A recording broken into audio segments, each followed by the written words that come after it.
CLAT mock test harsh reality check. क्या है harsh reality check CLAT mock test का? ऐसा हो रहा है, बहुत सारे बच्चों का मेल कमेंट आ रहा है मेरे साथ पास कि मैम हम क्लैट में मॉक टेस्ट जब दे रहे हैं तो हमारा कंसिस्टेंट 70 से 80 मार्क के ऊपर जा ही नहीं रहा है, और कुछ बच्चे कह रहे हैं कि 60 से 70 के ऊपर नहीं जा रहा है। तो ऐसी क्या गलतियां आप कर रहे हो कि आपका मॉक जो है वो उसमें नंबर अच्छे नहीं आ पा रहे हैं? ऐसी कौन सी गलतियां कर रहे हैं आप? क्योंकि डेफिनेटली आप कोई ना कोई गलतियां कर रहे हैं। जब आपका सिलेबस कंप्लीट हो चुका है, जब आपकी रीडिंग अच्छी चल रही है, आपकी सारी चीज़ें अच्छी हो चुकी हैं, आप प्रैक्टिस कर रहे हो, उसके बावजूद आपके मार्क के स्कोर ऊपर नहीं उठ रहे हैं, ऐसी क्या गलतियां हो रही हैं? तो आज मैं आपको हार्श रियलिटी बताऊंगी। आज की वीडियो में मैं आपको डराने तो नहीं आई हूँ, बट हाँ, आपकी कुछ ऐसी कमियां हैं, कुछ ऐसी गलतियां हैं जिसको मैं बताऊंगी और उसको आपको इम्प्रूव कैसे करना है। क्योंकि बेटा लास्ट के सिर्फ 25 दिन बचे हुए हैं, इसी 25 दिन में आपको जो करना है करना है, इसके अलावा कोई आपको एक्स्ट्रा दिन नहीं मिलने वाले हैं, और यही है इसमें बहुत बेटर किया जा सकता है। तो डेफिनेटली यहाँ पे मैं इम्प्रूवमेंट कराने आई हूँ, और कुछ ऐसी गलतियां हैं जो आप कंसिस्टेंसी से करते आ रहे हैं उसको फिर से बताने आई हूँ। ठीक है, चलो सबसे पहले हम समझते हैं यार कि देखो, बार बार मैं सेम चीज आप लोगों को बोल रही हूँ, हर बार मैं बोलती हूँ और बच्चे उस पर काम नहीं करते, ये भी मुझे पता है। आप अपना जो मॉक है उसको पहली बात तो अटेम्प्ट कर लेते हैं। आप अभी तक एनालिसिस नहीं कर रहे थे, बहुत सारी बात मैंने आप लोगों को बताया कि मॉक का एनालिसिस करना जरूरी है। अब बच्चों को लग रहा है अच्छा चलो एनालिसिस कर लेते हैं, एनालिसिस करके छोड़ दे रहे हैं। यार आपको जब कोई बीमारी है, मुझे कोई बीमारी पता लगी, मैं डॉक्टर के पास गई, डॉक्टर ने मेरा डायग्नोसिस करा, ठीक है, डायग्नोसिस करने के बाद सिर्फ छोड़ दिया अगर डॉक्टर ने, मान लो कि मुझे कोई फीवर है, कफ कोल्ड जो भी है, वो डॉक्टर ने सिर्फ डायग्नोसिस करके छोड़ दिया, ना उसकी कोई मेडिसिन दी, ना मुझे कोई रियायत बताई कि आपको घर पे ये काम करना है, तो क्या वो प्रॉब्लम फिक्स हो पाएगी? नहीं हो पाएगी। जब आप कोई प्रॉब्लम डायग्नोसिस कर रहे हैं सो आपको उसको फिक्स भी करना है, बट आपके लिए इतना बड़ा हो जाता है कि पहले मॉक 2-2 घंटे, फिर 2 घंटे एनालिसिस करो, उसके बाद जाके उसको प्रॉब्लम को भी फिक्स करो। ये हो नहीं पाता है बच्चों से। क्यों? क्योंकि आप इतना ज़्यादा टारगेट लेके चल रहे हो एक दिन में कि आपके लिए अपनी प्रॉब्लम को सॉल्व करना आपके प्रायोरिटी रह ही नहीं जा रहा है। आपकी प्रायोरिटी सिर्फ काम करना है, सिर्फ काम करना है, इसके बाद ये, इसके बाद ये याद करना है, ये करना है, वो करना है, दुनिया भर का टास्क ले लिया और अपनी एक गलती को सुधारने का काम आप नहीं कर रहे हैं। This is what a harsh reality of every single student जिसके मार्क्स पिछले 1 महीने से बढ़ ही नहीं रहे। यही रियलिटी है। आप फिक्स ही नहीं कर रहे हो, वहीं पड़े हुए हो जो आप 1 महीने पहले जहां पढ़े थे, आप वहीं एग्जैक्टली पड़े हुए हैं, क्योंकि आप काम नहीं कर रहे हैं अपनी गलतियों पे। आपको देखना है कि आपकी अब एनालिसिस करने का तरीका क्या है, कितने मार्क्स आए आपके, मान लो कि आपके 15 नंबर आ गए, टाइम आपने कितना लिया, पता लग रहा है कि आपने 30 मिनट में 15 नंबर लेके आए, कोई मतलब है? इस 30 मिनट में 15 नंबर लाने का कोई सेंस है?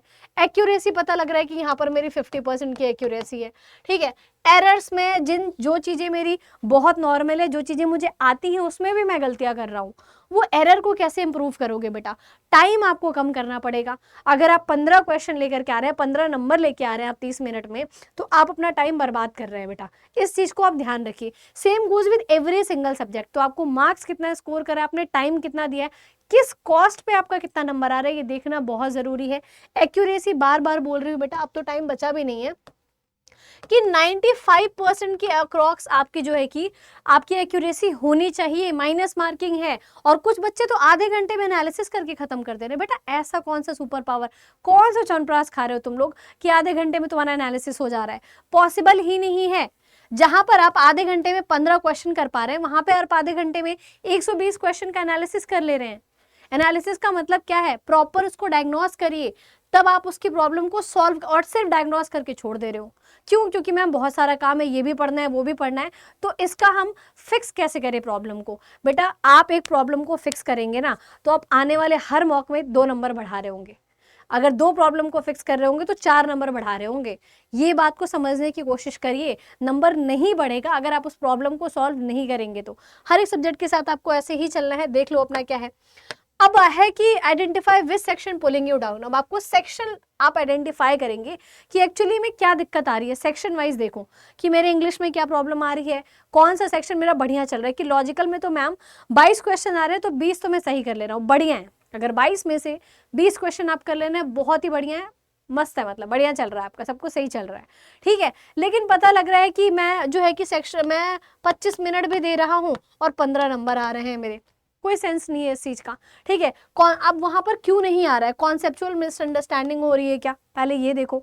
रशिंग ओवर टाइम प्रेशर, क्योंकि आपको ये भी पता है कि भाई मेरा टाइम भी लग रहा है, मेरे पास टाइम भी कम है, ठीक है, उसके चक्कर में हो रहा है।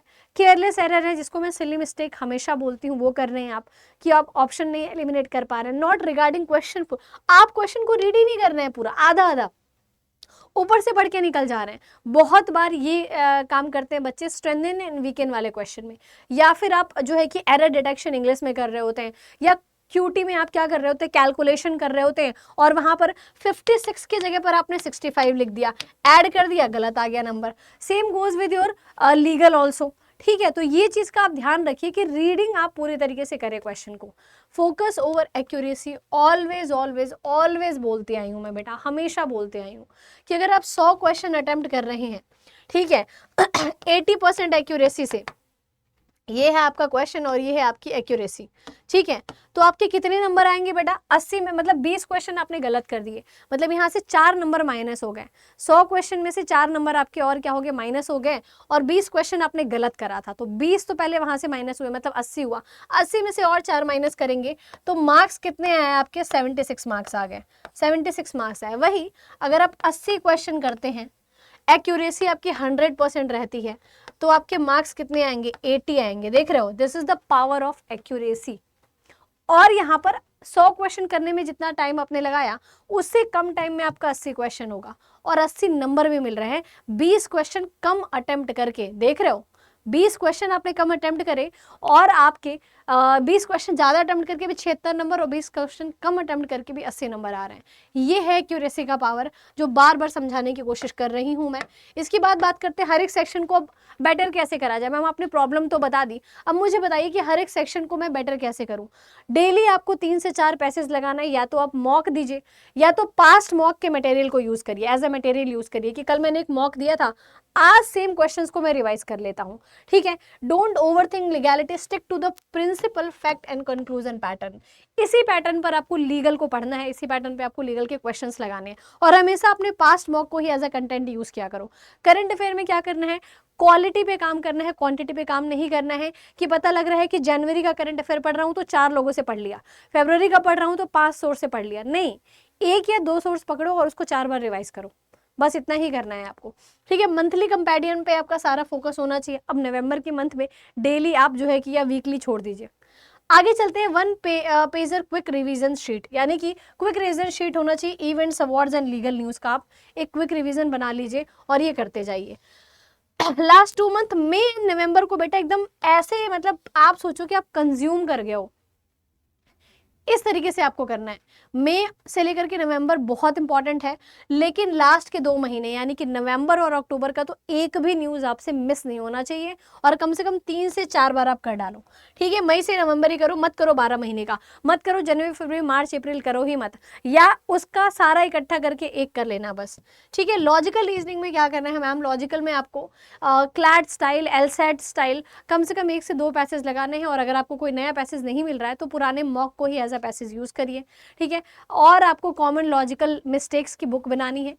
साथ के साथ आपको जो पैसेज जो आप रीड कर रहे हैं ना, वो पैसेज को 2 से 3 बार रीड नहीं करना है, यहीं पर गलती हो जाता है। पहले क्वेश्चन को रीड करना है, पैसेज को स्किम करना है। अगर मेरे सामने 300 वर्ड का पैसेज आ रहा है तो मैं उसको फटाफट से पहले स्किम करूंगी, सेंस लूंगी कि क्या है, ठीक है। उसके बाद आपको केयरफुल रीडिंग का अगर टाइम मिलता है तो आप करिए, लेकिन अपने मन से स्किमिंग करने के बाद आपको क्या करना है? एक कंक्लूजन ड्रॉ कर लेना है दिमाग में।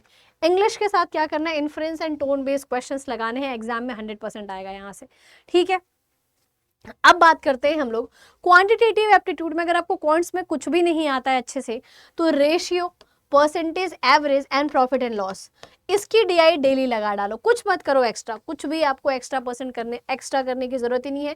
ये 4 टॉपिक सही करिए और डेली इनका डीआई लगाइए। Ratio based DI, percentage based DI, average based DI करते जाओ, and profit and loss based DI, ठीक है।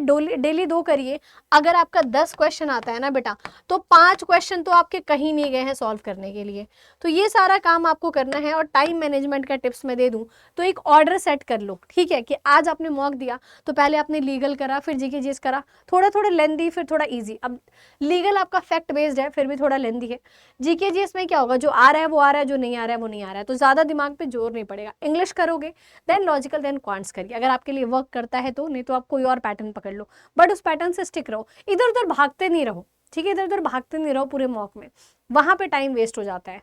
और लास्ट में हमेशा कोशिश करो कि 10 से 15 मिनट एवरी मॉक में आपका पहले बचे, कि मॉक खत्म हो चुका है, मेरे इतने क्वेश्चन बन चुके हैं, मेरे पास 10-15 मिनट बचे हैं, अब मैं आराम से शांति से एक्स्ट्रा क्वेश्चंस कर रहा हूँ। और जब आपको पता होता है कि आपके पास टाइम बचा हुआ है ना, तो आप थोड़ी तसल्ली में रहते हो। ठीक है, don't stuck on one passage, बिल्कुल नहीं स्टक होना है। आपको लग रहा है शुरुआत में थोड़ा बहुत पढ़ के कि नहीं सेंस हो रहा है, छोड़ दो उसको, बहुत ज़्यादा उस पर स्टक होने की जरूरत नहीं है। टाइम कंज्यूमिंग होगा, फिर कंफ्यूज होगे, फिर गलत आंसर करोगे। ठीक है, तो टाइम भी वेस्ट हो रहा है और गलत आंसर भी करोगे। तो ये ओवरऑल मेरे साइड से टिप्स है आप लोगों के लिए। अब आई होप सो कि ये टिप्स आप लोगों के लिए वर्क करेगी और आप इस टिप पे वर्क करोगे। ठीक है, तभी आपके लिए टिप वर्क करेगी, इतना बात समझ लेना आप लोग अच्छे तरीके से। एंड सभी लोग मुझे कमेंट करके बताएंगे कि आपके मॉक में अभी स्कोर कितने आ रहे हैं, और अगली बार जब मैं आपसे आऊँ तो वहाँ पे आप मुझे अपनी इंप्रूवमेंट जरूर बताएंगे। यहाँ पे अपने मॉक कमेंट करके जाइए मार्क्स, सो दैट जब आप अगली बार आएँ तो आपको पता रहे कि आपने कितना इंप्रूव करा है। All right guys, thank you very much.